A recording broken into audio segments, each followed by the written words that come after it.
Welcome to this explainer. Today, we're diving into the absolute marvel that is the plant world.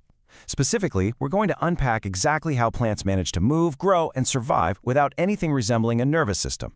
Throughout our time today, we're going to focus heavily on how plant hormones act as these invisible architects, meticulously controlling every single aspect of a plant's growth.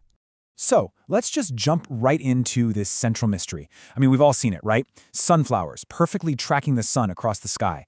A potted houseplant leaning longingly toward a sunny window. Roots just instinctively knowing to dig downward into the dark earth. But how on earth are they pulling this off? They don't have a brain, they don't have nerves, they absolutely do not have muscles. And yet, they have this incredible spatial awareness and ability to react to their environment.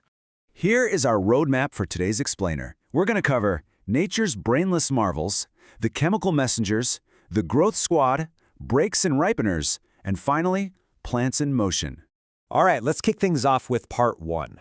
Nature's brainless marvels, moving without muscles. And that leads us straight into part 2, the chemical messengers, the plant's version of a nervous system. Think about it like this. Plants can't just get up and run away from danger or travel miles to find food the way animals do. Yet they dynamically respond to their surroundings all the time. So if they lack a nervous system to send signals, how are they communicating internally? Well, the solution to this biological puzzle comes down to invisible chemical messengers known as plant hormones. These are chemical substances produced in incredibly small amounts, but they entirely control and coordinate the plant's growth, its development, and how it responds to the outside world. And what's really fascinating here is that, unlike animals, plants don't have dedicated glands. You're not going to find a thyroid or a pituitary gland hiding inside a fern. Instead, their hormones are just produced directly in different tissues and then transported with laser precision to exactly where they're needed. These tiny chemical managers are basically pulling all the strings of the plant's life cycle. They dictate the whole shebang. They govern the growth of roots and shoots. They trigger cell division. They tell the plant exactly when to flower and when to form and ripen its fruit. They even control when a sleeping seed should finally wake up and germinate, or when a dying leaf should detach and fall. Every single physical response to the environment is managed by these chemicals. Which brings us to section 3, the growth squad, the promoters. Let's meet the first of our major hormones. These are the promoters, the primary builders that drive the physical expansion of the plant. If we really want to understand how plant hormones control growth, this is exactly where we need to look. First up in our growth squad is auxin. You can think of auxin as the bender. It's a hormone mainly produced right at the very tip of the plant shoot, and its primary job is to promote cell elongation and encourage root formation. It essentially maintains the plant's upward drive. But its most famous party trick by far is how it interacts with light. This is a brilliant illustration of exactly how auxin works as an invisible puppeteer. Picture a plant sitting near a window. Sunlight is hitting it from only one side.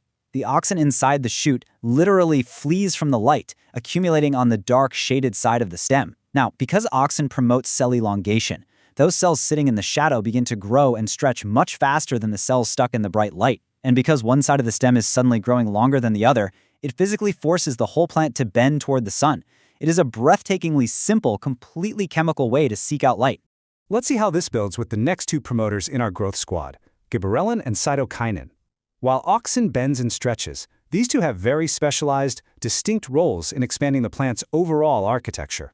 Gibberellins are the rapid stretchers of the plant world. When a plant needs to rapidly increase its stem length, gibberellin is the hormone doing the heavy lifting. It's also the chemical trigger that breaks seed dormancy, telling the seed that it's time to wake up. Here's a really cool real-world application for you. Farmers actually use synthetic gibberellins to artificially increase the size of fruits, like grapes, ensuring a plumper, more profitable harvest. Working right alongside them are cytokinins, which we can think of as the multipliers. While auxin makes existing cells longer, cytokinins rapidly stimulate cell division. They are literally making more cells.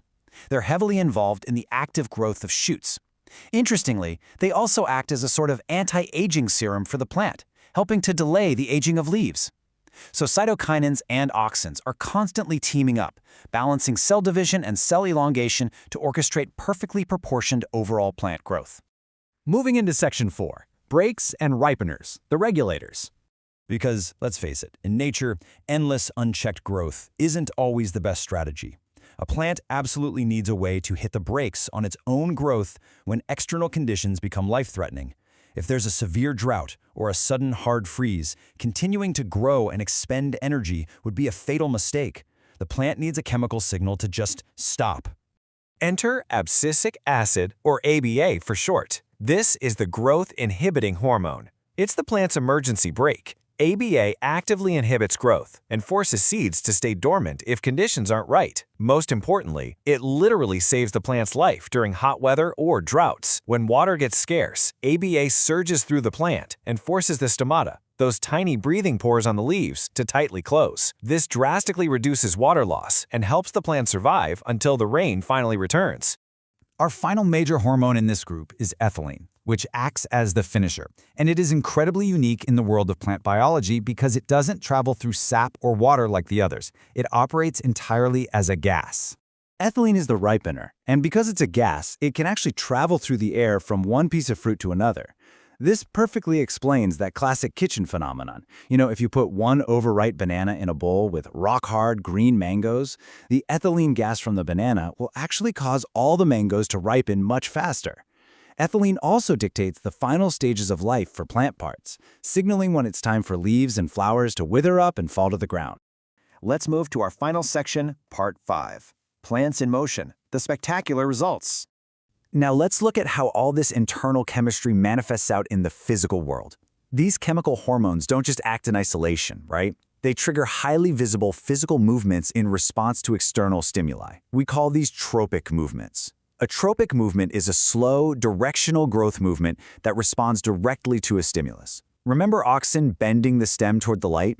That's phototropism, growth in response to light, where shoots grow toward it and roots grow away. We also have geotropism, driven by gravity, which ensures roots always go down and shoots always go up. There's hydrotropism, where roots actively grow toward a water source. And beautifully, there is thigmotropism, which is growth in response to touch. This is exactly how the delicate tendrils of a pea plant know how to coil tightly around a wooden fence for support. But wait, plants also have another category of movement called nastic movements. The key takeaway for you here is the stark contrast. While tropic movements are slow, growth-based, and highly directional, nastic movements are an entirely different beast. Their direction does not depend on where the stimulus came from. They do not involve growth, and most impressively, they happen incredibly fast. The rock star example of a nastic movement is the Mimosa pudica, commonly known as the touch-me-not plant. The moment you brush your finger against its delicate leaves, it doesn't matter which side you touched it from, the plant rapidly folds its leaves inward and droops. This specific non-directional response to touch is called thigmonasty, and it happens in a fraction of a second, likely as a brilliant defense mechanism to scare off grazing herbivores. To wrap up our explainer today, we've explored a completely different paradigm for how life interacts with the world. We've seen that plants are constantly, intelligently responding to light, gravity, water, and even touch. And they manage this entirely through a sophisticated symphony of chemical hormones: Auxin, Gibberellin, Cytokinin, ABA, and Ethylene. These chemicals direct intricate growth patterns and rapid defense mechanisms, acting as a highly effective, totally invisible substitute for a brain. It totally changes how you see nature, doesn't it? That silent houseplant sitting in the corner of your room is actually buzzing with invisible chemical messengers, actively measuring the light, feeling gravity, and perfectly balancing its own growth. It's truly a chemical marvel. Until next time, keep questioning the hidden mechanics of the world around you.